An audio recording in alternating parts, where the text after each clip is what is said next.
Очередная дата выселения чечено-ингушского народа. С этой страшной трагедией прошло 82 года. Представляете, 82 года, из года в год трагедия возвращается в наши дома, в наши уста, потому что трагедия живет в наших сердцах. Казалось, ему много, 80 лет прошло, и тем не менее мы переживаем эту трагедию, как будто мы сами, наше поколение, как будто мы сами были в этой ссылке. Потому что все помним, все рассказы помним с первых уст, с первых лиц, которые нам рассказывали наши бабушки, дедушки, отцы и матери, которые в совершенстве говорили на казахском языке. Мой дядя, например, даже стихи писал на казахском языке, печатал в Казахстане до последнего, до Алгешного. Вот таким образом, вот эта дата снова и снова в нас возвращает вот тяжелую трагедию. И из года в год мы делаем анализы происшедшего, потому что нельзя продавать эту историю забвению. Если мы сегодня забудем о такой трагедии, то завтра трагедия вернется. Надо постараться сделать все, чтобы такое не повторилось. Просто надо быть умными в этом смысле людьми, изучать ошибки. Но мы часто, чеченцы, считаем, что мы где-то там были виноваты, любим себя вот постоянно, мы себя хаем. Но надо понимать, что в этой ссылке мы не были виноваты, что даже те плохие люди, которые были среди нас и которые среди всех, тут может быть бандитский элемент, который был в количестве 100, 200, 300, пусть будет 500 человек, они не делали никакую погоду в целом на обстановку на фронте, в Советском Союзе, потому что это глубокий тыл. Даже если там было бы 50 тысяч каких-то войск, они ничего не сумели бы сделать. Я говорю к слову, чтобы объяснить, что народ маленький, который в то время Чечено-Ингушская ССР, это от силы, наверное, 600 тысяч человек. И как минимум 50%, некоторые даже говорят о 60% населения, потому что народ был подведен на грань подрыва генофонда, погибло или в дороге, или во время самого первого акта выселения, когда шли кровавые расправы над теми, которых нельзя было вывести, над немощными стариками, детьми, женщинами. То есть в комплексе, опять же говорю, это кровавая, величайшая трагедия по тем временам современности. Весь мир знает трагедии намного меньше, но про Хайбах, например, знает мало кто. Хайбах – это как бы обложка всей этой трагедии. Операция «Чечевица», когда более 700 человек, есть разные данные, есть больше и меньше, были заперты в конюшне колхоза Берия и сожжены. И когда народ выдал ворота и побежал по приказу полковника Гвишани, эти люди были расстреляны из пулеметов, автоматов. Практически все были убиты и сожжены, в том числе и дети, которые в этот момент родились в этой самой конюшне перед пожаром. Потому что в устах полковника Гвишани прозвучали такие слова, когда ему доложили, что родились дети, спросил: мальчики? Говорят, солдат ответил: да. Стало быть, бандиты, поджигайте. И вот этот приказ, он шел не просто оттуда, не в самом Хайбахе, он шел от самого Сталина, потом к Берию, потом уже к Гвишани и так далее, солдатам. И солдаты самое, скажем так, звено, которое, можно сказать, менее всего во всем этом виновато, потому что они на самом деле исполняли приказ. Были люди, которые, конечно, и, может быть, не исполнен приказ. Были такие моменты, в частности, в Шарое, по-моему, или Шатое, был такой прецедент, когда солдат отказался расстреливать чеченцев, стариков, женщин, детей. Вот представьте, вот 3 фамилии: Сталин, Берия, Гвишани, грузинские фамилии. Просто грузинам тоже надо подумать, тем грузинам, которые любят нас упрекать в том, что чеченцы там современности участвовали в войне там, в войне здесь, что они плохие, а вот ингуши хорошие. То есть, которые намеренно стараются бить клин между чеченцами и ингушами, раздавая ярлыки хорошего и плохого. Вы не забывайте, что это была наша общая трагедия. И в нашей общей трагедии виноваты как раз таки люди, которые вышли из ваших мест. Но не виноват грузинский народ, потому что мы знаем грузинский народ как великодушный, гостеприимный народ с высокой, глубокой, многотысячной культурой и так далее. Нам не нужно о грузинах рассказывать.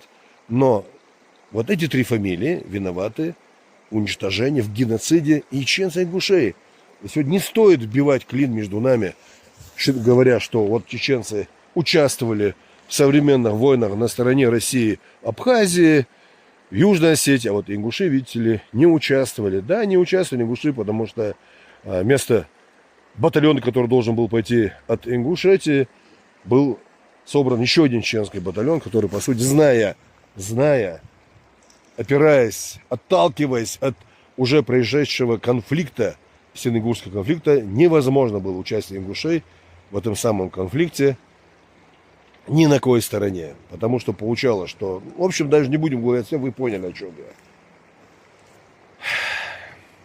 Трагедия. Вернемся к самой трагедии. Это великая трагедия. Когда мы говорим... Вот любое переселение с квартиры на квартиру, квартир с офиса в офис, я не знаю, чуть ли не с комнаты, это великая суматоха, понимаете? И то, что люди 13 лет жили не себя дома, там более-менее собрали какой-то скарб. Но опять же, ровно столько, чтобы все оставить и приехать домой, потому что ни одним днем чеченцы и ингуши не оставляли желания вернуться. И, как писал Солженицын, жили одним днем, собрав скарб, который всегда могли взять и увезти домой. И в ряду национальности, которую описывает Солженицын, архипелаге ГУЛАГ, в своей трилогии. Так, извиняюсь, я тут стоял у реки, машина издалека ехала, видел, что я тут стою, думали, что-то случилось, застрял, еще что-то. Приехали помочь. Вот она, горская дружба, отзывчивость и готовность всегда прийти на помощь в любой ситуации. И вот в своей вот книге «Архипелаг ГУЛАГ» Солженицын подчеркивает исключительность нашего народа, чеченцев и ингушей. Он там пишет, но была одна нация. Не одиночка, не бунтари, а вся нация целиком, которая не поддалась психологии покорности. И это чечены. И потом он дальше описывает все, что он видел, все свои выводы касательно чеченцев. Причем уделяет чеченцам страницы больше, чем, наверное, вместе взято другим репрессивным народам, которые были в ссылке Казахстана. И Солженицын довольно-таки глубоко проник в суть чеченских обычаев и вообще как бы чеченского вопроса, что было удивительно. Но, как бы то ни было, этот шрам остался. И каждый год этот шрам, эта рана открывается, начинает зиять, начинает кровоточить, потому что мы не имеем права забывать это. Если то, что произошло с нами, с нашим поколением в современности, после развала Союза, это можно назвать по-разному, но в любом случае мы назовем это борьбой до последнего. И это можно простить. Все, что сделано с тобой, ты имеешь право прощать, обнять и врага вчерашнего. Но то, что содеяли с твоими предками, это прощать нельзя, потому что это есть предательство. Предательство тех, что в это время были и на войне, на фронтах Великой Отечественной войны, били фашиста. И предательство тех, кто страдал, волновался за них и жил здесь, у себя в домах. Понимаете? Вот представьте себе вот такую ситуацию. 150-тысячная армия НКВД приходит в Чечню, распределяется по горным районам в основном, расселяется по домам, объясняется тем, что армия готовится воевать в Европе, в частности в горном секторе, как Карпаты, Альпы, и здесь необходимо проводить учения. И хозяева домов кормят этих солдат.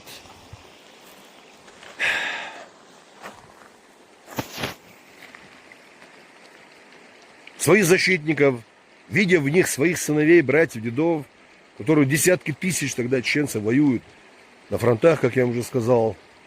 И в один день, 23 февраля, казалось бы, день,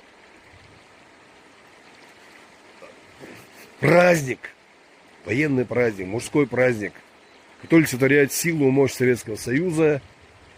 Мужчин собирают в школах, в сельских советах, якобы на митинг, на мероприятие по поводу всего праздника.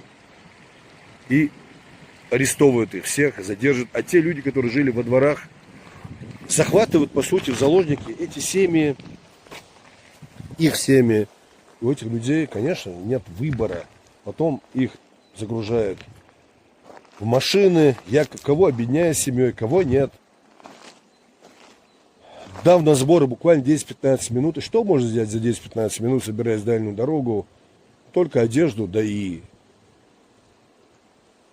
поесть, и все.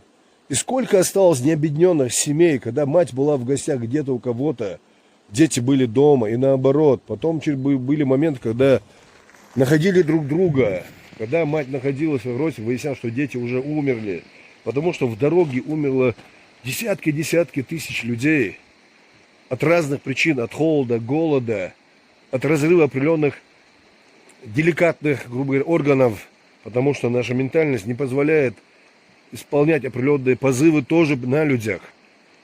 Это очень серьезные моменты, понимаете? Это надо видеть, это надо чувствовать. Это нельзя забывать, я еще раз говорю. Это был геноцид.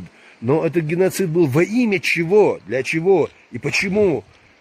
Каково должно было быть этим людям, которые, еще раз говорю, вот считали себя гражданами Советского Союза, страны самой гуманной, самой великой, которая якобы спасала мир от фашизма, и тут такое вот происходит. Каково им должно представлять себе родителям, которые отдали своих сыновей для фронта.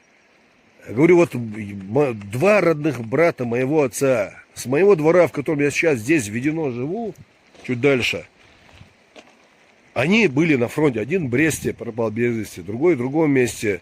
И каково должно было быть моему отцу, бабушке, деду, которые знают, что двоих сыновей из 5 они отдали родине.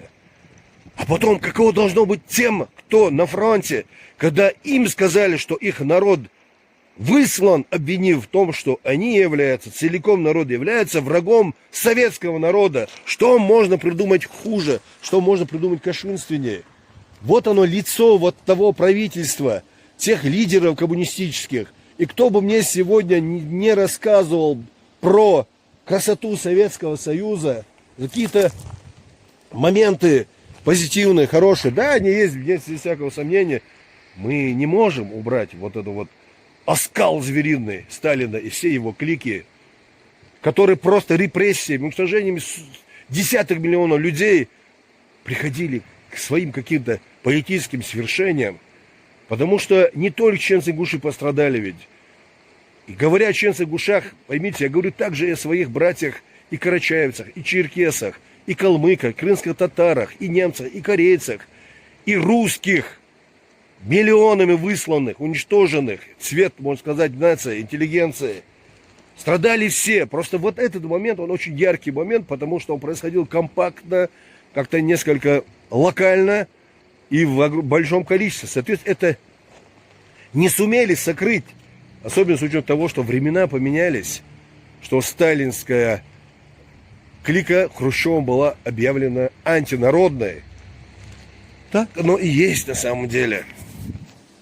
Итоги. 8 марта уже выселяются балкарцы и карачаевцы.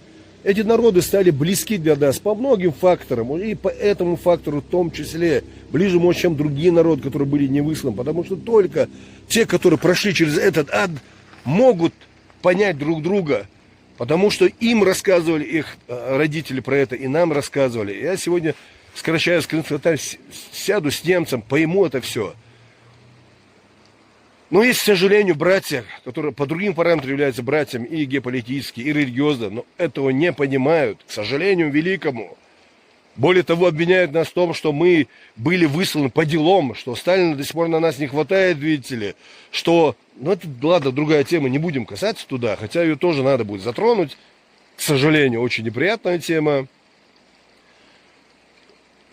Это боль наших народов, понимаете? Вот эта трагедия, да, сковала нас одной цепью страданий с балкарским, карачаевским и другими народами.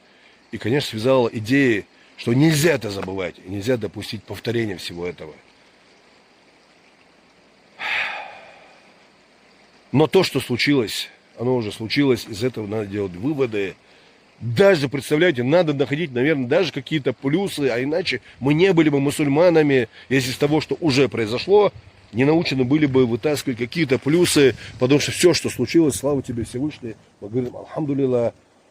И где-то, да, какие-то моменты тоже находим, что самое интересное. Потому что таковы мы, я не знаю, хорошо это или плохо. Но плохо, когда мы сами во всем себя виним. И когда изучаешь тему выселения, для чего это было сделано, вариантов много. Конечно, никому не понравится, когда мы рассказываем, что мы были преподнесены в жертву каких-то идей, политических, геополитических и даже мистических, религиозных, что самое интересное, учитывая, что 23 февраля и 8 марта, на которые были принесены в жертву наши народы, исторически являются одним днем, то есть по старому новому календарю, посмотрите, 23 февраля и 8 марта, это один и тот же день, что самое интересное, имеет отношение тогда к очень такому серьезному празднику определенных людей. Согласны? Нет, как раз таки не религиозным, больше, наверное, больше какие-то мистические, ну, опять же, не будем говорить религию, но для кого-то то, что именно в эти дни произошло выселение, воспринималось как преподношение целых народов в жертву за определенный народ, понимаете? А иначе зачем? Средь зимы, в феврале месяце, в разгар войны, понимаете, когда каждое колесо, каждый грузовик, каждый эшелон дорогого стоит на фронте, 150 тысяч войск отправляется сюда, и сам Берия вылетает сюда, чтобы командовать операцией Чечни. Берия прилетает в Чечню, понимаете? Тысячи новейших грузовой Студебекер, полученных по ленд-лизу, свеженькие. Первое, что делают, идут на выселение народов. Оно же видно, что это идет в исполнении каких-то договоренностей, которые были сделаны на Тегеране 43, известных встречах Рузвельта, Сталина и Черчилля, что действительно исполнялись обязательства вот этих переговоров. Тем более была вероятность, как говорят, что могла Турция вступить определенно в войну и якобы предотвратить риск того, что мусульманские народы могли встать на сторону Турции. Мол, и это было, в таком случае тогда... Вот эта версия, кстати, разбивается от того, что дагестанский народ остался невысланным, другие народы остались невысланным, в том числе и кабардинцы, и адыги. Я рад, что они не высланы, но я вообще говорю, что чтобы отречь вот эту вот идею, учитывая, что у них более всего как раз-таки было связи с Турцией, учитывая, что очень много черкесов во времена Кавказской войны ушло туда, и они еще тогда через море сильно привязаны были к Турции. Значит, турецкий вариант, он не столь актуален, но абсолютно актуальным остается исполнение договоренности Тегерана 43. Иначе это все не объяснить, иначе шкура выделки не стоит. И только после того, как эти автохтонные народы Северного Кавказа, земли между двух морей, именно автохтонные, которые впереди, в перспективе могли принести какие-то проблемы, будут выселены, Америка обязывалась открыть в полной мере второй фронт. Америка, имеется в виду союзники. И это факт, понимаете? Просто изучите этот вопрос. Никаких случайных хронологических совпадений не бывает. Я еще раз говорю, какой смысл в феврале месяце, в разгар войны 1944 года, заниматься выселением народа, который якобы там устраивал какое-то сопротивление, дарил Гитлеру коня и так далее. Это какие-то, понимаете, это и сейчас, ну тогда 19 тысяч квадратных километров республика это делает погоду, даже если все жители, 500-600 тысяч, были бы на стороне немца, даже тогда это не делало погоду. Более того, немец так и не был в Чечне, он не дошел до Грозного, Грозный бомбили, Грозный горел, учитывая, что Грозный практически 60-70% топлива всего ГСМ поставлял на фронт именно грозненские промысла, добывая нефть и перерабатывая ее. Помимо Бакинска, учитывая, что Грозный ближе, это был очень серьезный шаг. Понимаете? И республика была очень... И немцев не было в Чечне, чтобы дарить коня, чтобы сотрудничать с ними. Известно, что в соседних республиках и браки были, и очень в десятках были браки. Их возглавляли определенные отряды, непосредственно выходцы с соседних республик. Но об этом почему-то не говорят. Если была какая-то диверсионная группа, в которой были чеченцы, это, как мне говорили, те, которые их высадили, буквально сразу пришли домой. Что и согласились они пойти в этот отряд, чтобы попасть домой, к себе на родину. Разве отряд количества 30 человек сделает какую-то погоду в контексте Второй мировой войны? Не будьте просто вот примитивно мыслящими людьми. Включайте действительно, я извиняюсь за такую банальщину, включайте мозги в конце-то концов. Когда чего-то касается лично вас самих, тех, которые не коснулось выселения, говорю, вы начинаете это поднимать на такой вот космический уровень, галактический уровень. Даже если где-то вот там в саду там что-то случилось, бутылка какая-то сломалась. Но когда трагедия соседнего народа, братского для вас, это является нечто, чем-то как они заслужили. Потому что вам, этим людям, хочется так думать. Им хочется отставить то, что они получили с нашим выселением. Потому что кому война, кому мать родная, как говорится, мы потеряли, кто-то приобрел.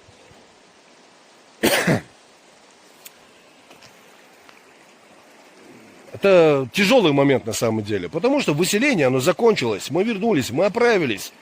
Но есть еще более тяжелые моменты, которые до сих пор не решаются. Это то, что бывшие районы Чечено-Ингушской ССР отошли к соседним республикам. Это и Аух, Дагестан отошел, и пригородный район отошел к Осетии. Вот эти моменты по сей день боль отзывается намного больше, чем даже вчерашнее вот это вот ранение. Потому что мы народ, привыкший к тому, что нас сперва окунают в огонь, до красна нас, а потом окунают снова в холодные источники. Привыкли к этому, но эти моменты, когда, казалось, свои люди не способны нас понять и не способны отдать нам то, что по праву наше, и велит им их религия, велит Всевышний отдать истину, твой хак, когда люди прикрываются всякими причинами, чтобы не вернуть что-то, вот это реально вот не понимает ни голова, ни сердце, и, конечно же, к сожалению, отдаляют народы друг от друга. Надо искать точку соприкосновения. Есть, слава богу, здравомыслящие люди, которые понимают это и осуждают своих же даже близких. И я рад, что такое, ради них можно еще терпеть, ждать, что в конце концов другие образумятся. Под определенные моменты, я говорю, учитывая, что даже есть какие-то законодательные моменты, на основе которых надо было давно эту проблему решить. Так что те, которые говорят, что мы виноваты, что нас выслали, потому что мы помогали немцам, это все абсолютная ложь, это абсолютный маразм. Понимаете, десятки тысяч чеченцев воевали достойно. И в первые годы войны было очень-очень много чеченцев, представленных в звании Героя Советского Союза. Запомните, в первые годы войны очень трудно было стать героем Советского Союза. Это потом, когда дело пошло к победе, уже, как можно сказать, налево-направо раздавались. Я извиняюсь, не так легко, конечно, но тем не менее это было не так. Потому что трудно найти героя, когда целая дивизия отступает, и как бы ты ни вел, какую бы смелость ты ни показывал, ты не можешь быть героем, потому что оставил позиции и ушел. И находить в отступающих героев было трудно. И их находили. И среди них очень много было и чеченцев, и ингушей, и карачаевцев, балкарцев. Но почему-то потом, даже те, которые были представлены, были лишены этих званий. И получается, что в списке героев России у нас там по одному герою всего лишь, а потом, когда копнули, там из-за 200, из-за 200, может быть, и так далее. Но то, что ни чеченцы, ни ингуши умением воевать и стремлением, и, я не знаю, вот возможностью, духом показывать, отвагу, самоотверженность никому не уступают. Я думаю, про это не надо рассказывать. Если кто-то, пусть не больше, но ровно столько же героев Я знаю, у нас было, сколько есть у народа лидера, возлюбленного Сталиным. А тогда известно, что Грузия и Осетия, Грузино-Осетия были на хорошем счету у всех. Потому что они были на хорошем счету у Сталина, который является выходцем якобы с Грузии, а мне говорят, даже некоторые и Осетии. Сейчас даже какие-то анализы ДНК показывают, что он больше имел отношение даже генетически, имел отношение даже к осетинам. Ну, какой из той группы, я не скажу, потому что осетины тоже, они довольно разноликие, генетически контрастно. Вот этот абсурд тоже больно слышать, потому что о народе, о его героизме судят, опять же, по той таблице, среди которых нет высланного народу, потому что не подразумевалось, что они когда-то вернутся, их не должно быть. Если народу высланы, сами подумайте, если они враги народа, если они высланы, наказаны, то среди них быть героев не должно. Потому их выслали, что якобы их не было. Это говорит о предвзятости, это говорит о осознанном решении лишить лучшего, лишить званий чеченцев, ингушей и других. Из фронтов, представляете, буквально в канун, когда они уже дышали ароматом победы, в 1944 году уже после чеченцев, ингушей снимают с фронтов, понимаете, которые все эти годы шли, били фашисты, воевали, их снимают с фронтов. Грузия опять ушла, и якобы отправляют тоже ссылку. Многие не доехали, многие отправляли в ГУЛАГ, в лагеря. Были моменты, когда даже вот расстреливали в вагонах, есть такие моменты. Есть истории, когда целиком они просто замерзали. Представляете, люди, которые воевали на фронтах, и вдруг их убивают свои же, такие же красноармейцы, в полушубках, с ППШ, с винтовками, твои же, с краснозвездными вот этими. Это просто подумайте надо, каково должно быть, вот тебе, ты сейчас, если воюешь за свою, и эта родина тебя расстреливает, понимаете? И самое страшное, понимаете, вот этих наших отцов лишили победы, Великого Дня Победы, понимаете? Это еще одно наказание к тому, что случилось. Потому что долгих несколько лет, 3-4 года, они шли к победе, которую у них буквально вырвали вероломно. И те, которые остались, их прикрывали, называя разными, командиры прикрывали, говоря, что не чеченец, видите, кумык там, еще кто-то, Дагестан. Все, а потом там все это как-то, например, мои дяди. И сколько их, вот понимаете, вот сейчас не хочу, вот сейчас много эмоций, вот трудно вот все вот эту несправедливость высказать. Самое главное, я еще раз, наряду с другими, стараюсь подчеркнуть, показать, что мы не забыли выселение репрессированных, выселение наших народов. Еще раз подчеркиваю, что это было преступление перед человечеством, если он перед нашим народом, и перед Богом прежде всего. И всякий, кто оправдывает Сталина, сатаниста вот это, и его клику, и особенно вот если считаю проклятым людьми, так и говорю, да будь проклят он, вся его клика, и все те, кто его поддерживают, все, кто его и любят его по сей день.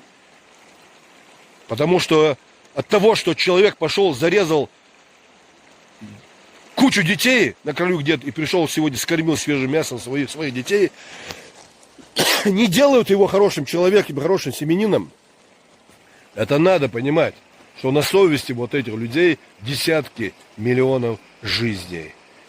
И чеченцев, и ингушей, и карачаевцев, балкарцев, крымских татар, немцев, корейцев, русских. И более всего, что на самом деле русских, понимаете, больше всего репрессировано именно среди русских. И даже очень много среди евреев. Я это к тому, что надо понимать, что когда мы часто любим говорить, что где-то что-то, что евреи... Нет, это не евреи. Евреи тоже страдали. Просто надо уметь отделять зерна от плевел и отделять евреев от сионистов. Это тоже очень такая тема щепетильная, где важно не перейти грань. В общем, как-то так. Аллах дал более, что смилостивится над ними Аллах и уготовит им лучшую долю в раю. Мы ничуть в этом не сомневаемся. Но когда один человек совершает преступление, я говорю, это Сталин, на этом это не заканчивается. Мы с трудом, представляете, когда возвращаются домой, с трудом стали на ноги. Первые 15-20 все равно приходится вставать на ноги. Мы это видим по современным войнам. Потом через 50 лет опять пришла война, так называемая Первая Чеченская. И вот здесь интересный момент, смотрите. Если бы не выселение, если бы не это предательство Советского Союза, наших народов, уверяю вас, вот такой большой крови и в Первой войне не было бы. Постарались бы, наверное, даже договорить, потому что все были уверены, что на этот раз сделают то же самое, понимаете? Из-за того, что тогда Сталин и его клика сделала вот эту ошибку, пришлось потом пожинать и проливать за эту кровь русским, чеченским парням, понимаете? Потому что то и было тогда на слуху, где тогда 20 лет, мы просто слышали, что если мы не будем воевать, то нас, как и тогда, просто посадят в вагоны и депортируют. И я помню слова, которые мне сильно залезли в голову. Мы с тех пор поумнели, и нас не посадят в вагоны, как когда-то отцов посадили в чужие отцы. Это были песни, слова из песни, и многие за это и говорили. То есть именно выселение в 1944 году явилось причиной того, что с мала до велика все чеченцы готовы были умереть, лишь бы не погрузили в вагоны. И смерти вот этих уже, опять же, сотен тысяч чеченцев, русских, невинных людей, они все, я считаю, они потому что все жертвами политики, являются, опять же, виноватыми, опять же, сатанисты, начиная с Сталина и их клики, чьи потомки по сей день под разными фамилиями живут, здравствуют и даже руководят, понимаете? Да будь они тоже прокляты. И Сталин, и Берия, и Гвишани, и же с ними. В общем, как-то так. Ассаламу алейкум ва рахматуллахи ва баракатуху. Спасибо тому, кто дослушает меня, поймет меня. Всем братский привет. И мои искренние соболезнования другим народам, карачаевцам, балкарцам, немцам, корейцам, калмыкам, русским, которые претерпели боль несправедливости и геноцида над народом.